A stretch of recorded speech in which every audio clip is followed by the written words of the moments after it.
When it comes to alternate versions of superheroes, there is a lot of different variations out there. But some of the most interesting ones are ones that adapt different genres or different time periods. It is easy to become enthralled with alternate future timelines, my friends. But today, instead of looking into the future, we are doing the opposite and looking into the past for alternates on our list today. These are the top 10 superhero alternate versions from the past. We'll be looking at a lot of heroes from DC's Earth 2 and a lot from Marvel's Elizabethan era characters from Earth 311, which takes place during the year 1602. So with that in mind, let's get to it. Rojas from Earth 311. Rojas is the Earth 311 version of Captain America, Steve Rogers. Get it? Rojas, Rogers? In 1602, Steve Rogers was time displaced from a dystopian future called Earth 460. To this timeline where he met a woman named Virginia Dare.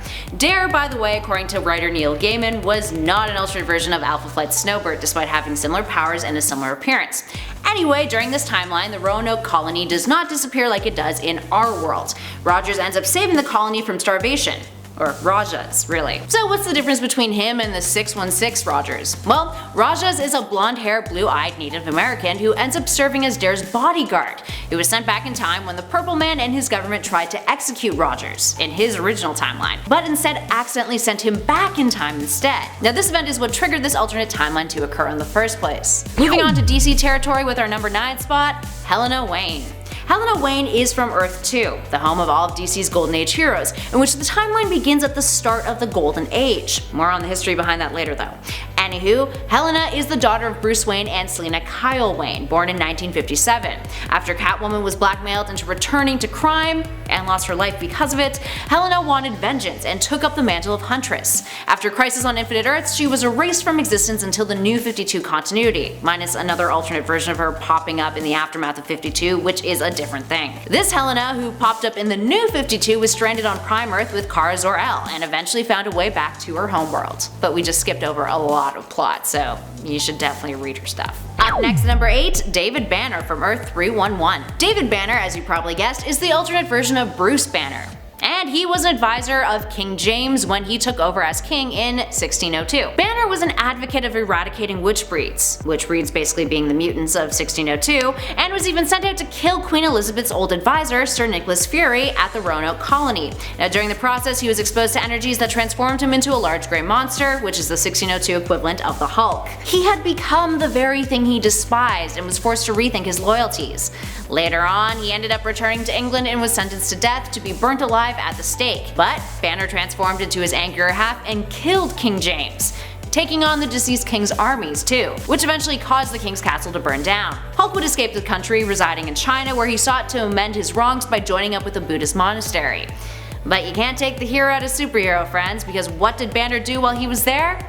He killed a dragon that was terrorizing the people, one that had murdered the previous emperor of China. And by slaying that dragon, Banner was declared the new emperor. And at number 7, Carlos Javier from Earth 311. Carlos Javier is, you guessed it, Charles Xavier. Except this Xavier has a very different origin story. He's a Spaniard living in 1602 England, and similar to his 616 counterpart, he runs his own school. But this one is called the College for the Sons of Gentlefolk. It's actually a haven for those who are considered witchbreed, aka mutants like we mentioned earlier.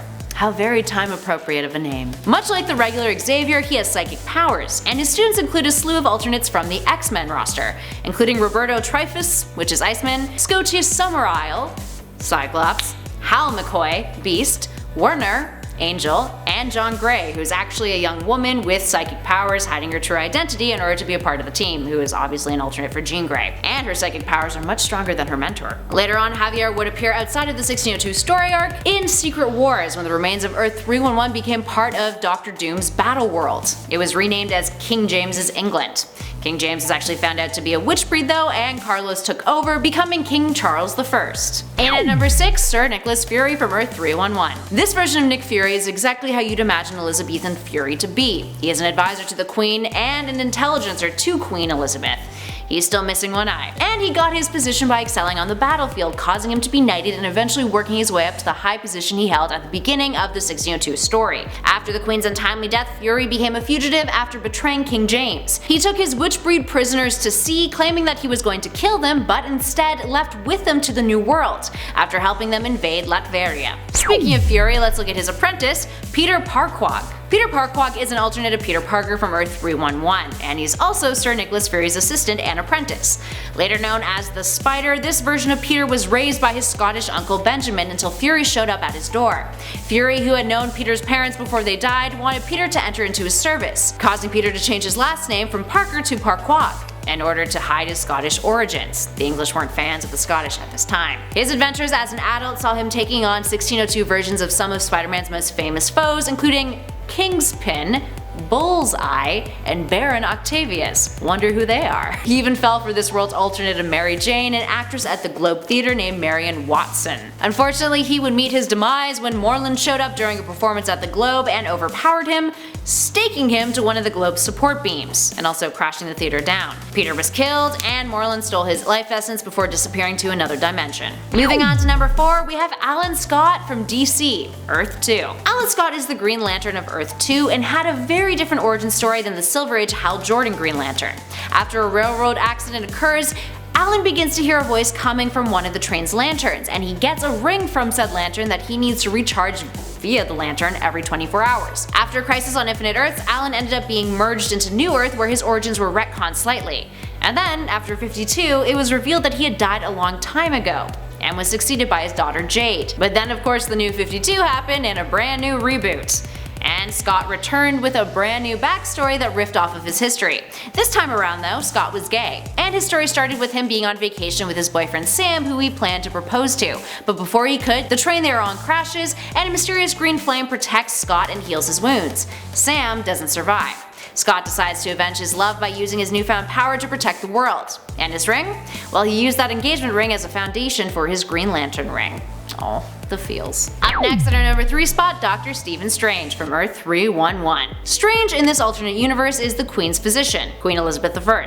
Strange is also a magician and an alchemist and was married to Clea Strange, an alternate of Clea, who was from another dimension. When he was a boy, he was kidnapped by foreign sailors and sold into slavery, eventually landing in the care of a doctor, who told him if he was able to find specific herbs from the East, he would grant Strange his freedom.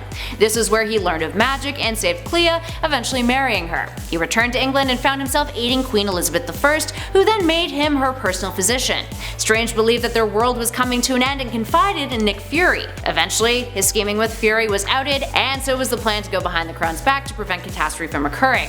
When King James took over, he imprisoned Strange for treason and beheaded him. Clea would return his head to the Roanoke colony, fulfilling the promise she made to Strange, asking the heroes to bury his head with the rest of his body there before she departed back to her home dimension. And at number 2, Power Girl. Kora Zor-El first appeared in All-Star Comics issue 587 in 1976. She is Superman's cousin, but from an alternate universe, being Earth 2 of course. Finding herself stranded in the main DC universe after a cosmic crisis on her homeworld, she ended up working alongside Superman and her alternate self, Supergirl. In comparison to her counterpart, she is much more mature and level-headed, and more aggressive in combat.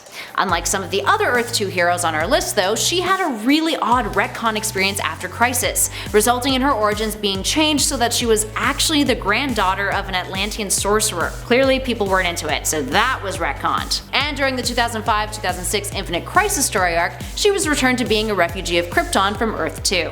Thankfully. And last but not least, in our number 1 spot, we have Jay Garrick. Jay Garrick, the Flash, lands at the top spot on our list not just because he's a Golden Age hero who resides on DC's Earth 2, or because he's a complete distinct other version of the Flash from an alternate timeline. Really, it's because he was the pivotal Earth 2 character to bridge the gap between DC's multiverse with Barry Allen, and essentially helped create the multiverse, or a shared universe as it was called then, by appearing in the Flash issue 123 and its storyline Flash of Two Worlds.